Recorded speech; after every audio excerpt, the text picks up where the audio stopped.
Bonjour à tous, bienvenue dans cette nouvelle guidance de la semaine avec laquelle nous allons terminer le mois de mars. J'espère que vous allez bien et que tout se passe bien pour vous.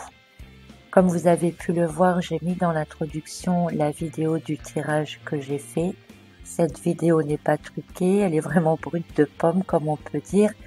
Et vous avez pu observer que ces deux tirages m'ont amené à tirer exactement les mêmes cartes.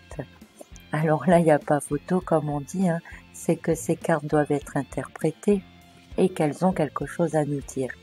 Parce que franchement, tirer 2 fois d'affilée les mêmes cartes dans le même ordre, alors qu'il y a quand même 72 cartes dans le jeu, là je crois que c'est quand même fort. Remarquez toutefois que le premier tirage, nous avons les 2 premières cartes à l'endroit et la dernière à l'envers, et que dans le deuxième tirage, les 2 premières cartes sont à l'envers et la dernière est à l'endroit.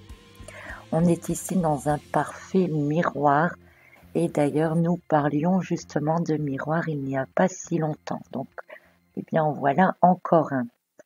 Notez également au passage que pour la première coupe, j'avais 2 cartes portant le chiffre 7, une à l'endroit, une à l'envers, encore un miroir, et que la deuxième coupe donnait le chiffre 7 en additionnant les chiffres des 2 lames. Alors, que dire de tout cela? Tout d'abord, nous avons donc le chiffre 7 3 fois au travers des 2 coupes.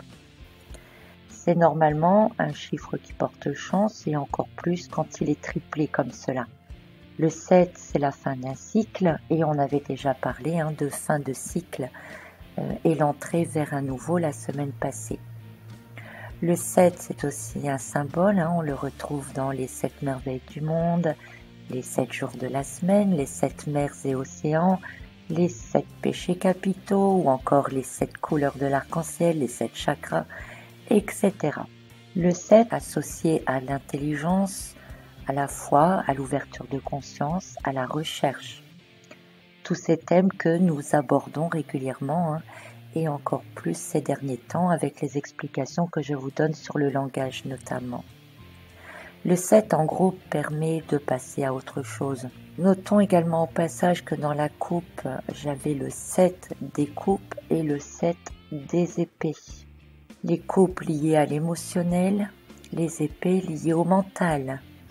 Je ne sais pas si ça vous rappelle quelque chose, sinon je vous invite à revoir les quelques vidéos précédentes avec l'émotionnel et le mental. Le 7 des épées, je l'avais également déjà tiré la semaine passée avec un autre jeu. Tout cela indique que tout ce que je vous dis depuis quelque temps est vraiment très important. Réécoutez ces vidéos-là si besoin. Ici, on peut rajouter par rapport au message précédent justement qu'avec le 7 des coupes inversées, eh bien on est totalement cette semaine dans l'illusion, dans les rêves inaccessibles, les choses cachées.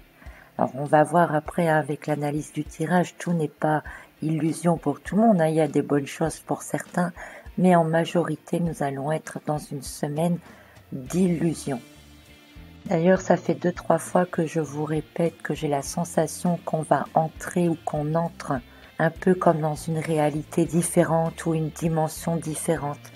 Et bien c'est encore ce que ça donne ici, l'ensemble de ce tirage, avec tous ces miroirs, avec toutes ces coïncidences, enfin, voilà.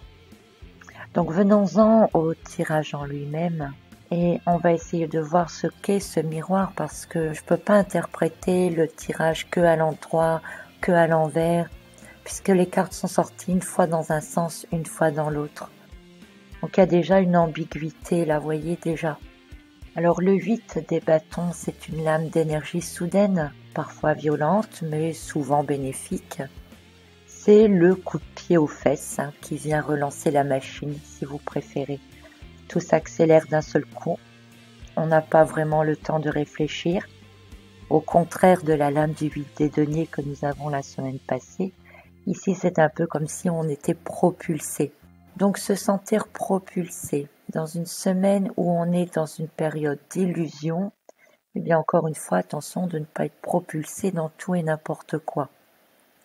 Alors avec le 7 des épées, on peut dire que certains vont tirer leur épingle du jeu, Il y en a toujours pour qui ça réussit et d'autres pour qui ça réussit moins.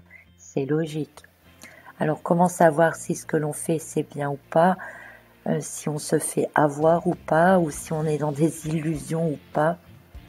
Eh bien il va falloir faire fonctionner votre discernement tout simplement et tout simplement mais surtout au maximum.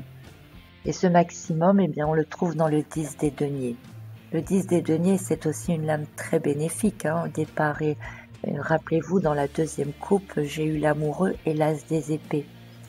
Cette combinaison montre qu'il peut être utile de discuter, de demander des conseils autour de vous, d'entrevoir les avis différents, de ne pas foncer tête baissée, ou encore de chercher des appuis pour ne pas être seul, pour pouvoir ensuite prendre votre décision avec l'as des épées. En général, avec l'as des épées, c'est une décision que l'on fait sur un choix ou quelque chose que l'on doit trancher de manière décisive et définitive. Donc un choix, une décision définitive, mais ça pourrait être aussi le fait de discuter avec les autres, de partager vos connaissances, etc. D'avoir une idée soudaine, une idée qui jaillit, une illumination si vous préférez, quelque chose de très créatif, de très intelligent que vous pourriez exploiter par la suite. Alors attention encore ici à l'ambiguïté avec le 7 des coupes inversées, qui pourrait vous donner une idée alors soit complètement hors du temps, novatrice, qui n'existe pas encore et qui pourra vous conduire vers des choses totalement nouvelles, ou alors une idée qui jaillit, une illumination influencée peut-être par d'autres énergies qui sont illusoires, qui sont irréalisables, irréelles et qui pourraient vous conduire on ne sait pas où. C'est tout ou rien. C'est vraiment le tirage miroir, c'est tout ou rien. Donc, il va falloir naviguer et voyager au milieu de tout cela. Le 10 des deniers, de manière générale, annonce aussi la fin d'une période avec les prémices d'un retournement de situation ou d'accentuation de celle-ci. Ça veut dire quoi? Ça veut dire que si on était dans une période tranquille, eh bien elle peut se compliquer.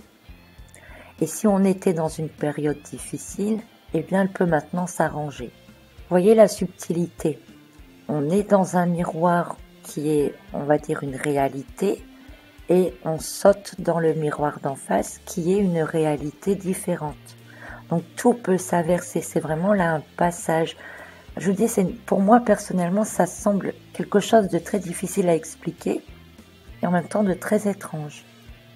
Et cela sera assez soudain, quand avec le 8 des bâtons juste avant, on saute d'une réalité à une autre de manière vraiment soudaine.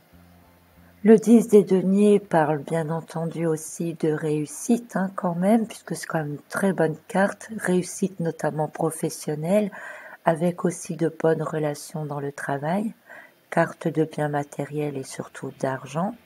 Donc ça peut être effectivement le bon moment pour faire un investissement particulier pour certains, alors que pour d'autres, encore une fois, eh bien, il va falloir absolument vous méfier des profiteurs et vous méfier de certaines prises de risques financières, où on pourrait avoir de manière plus générale un rebondissement au niveau financier cette semaine.